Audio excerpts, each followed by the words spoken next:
প্রেমিক তুই বন্ধু রে। বডিতে ব্যাকটেরিয়া পুশ করতে হয়। তাণ্ডব শুধু একটি সিনেমা নয়, এটি যেন কোটি মানুষের আবেগের আরেক নাম। মুক্তির পর থেকেই এই সিনেমার একাধিক দৃশ্য দর্শকদের হৃদয়ে ছুঁয়ে গেছে। তবে একটি বিশেষ দৃশ্য আবারও আলোচনার কেন্দ্রবিন্দুতে উঠে এসেছে, যেটি নতুন করে কাঁদিয়েছে লক্ষ লক্ষ দর্শককে।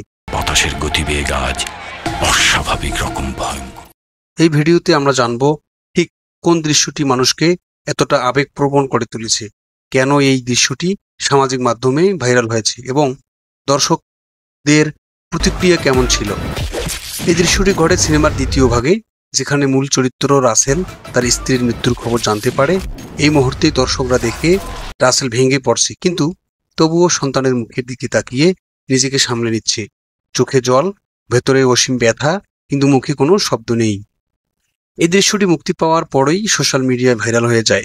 ফেসবুকে লক্ষাধিক মানুষ পোস্টে লিখেছে, এই দৃশ্যটা দেখে আমি নিজেকে আর ধরে রাখতে পারিনি।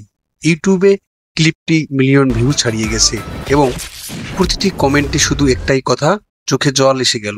তাণ্ডব সিনেমার এই দৃশ্যটি আবারও প্রমাণ করলো যে ভালো অভিনয়, নিখুঁত পরিচালনা এবং আবেগের উপস্থাপনায় একটি দৃশ্যই মানুষের হৃদয়ে স্থায়ীভাবে জায়গা করে নিতে পারে। এরকম নিত্য নতুন ভিডিও পেতে চ্যানেলটি লাইক, কমেন্ট এবং সাবস্ক্রাইব করতে ভুলবেন না। ধন্যবাদ।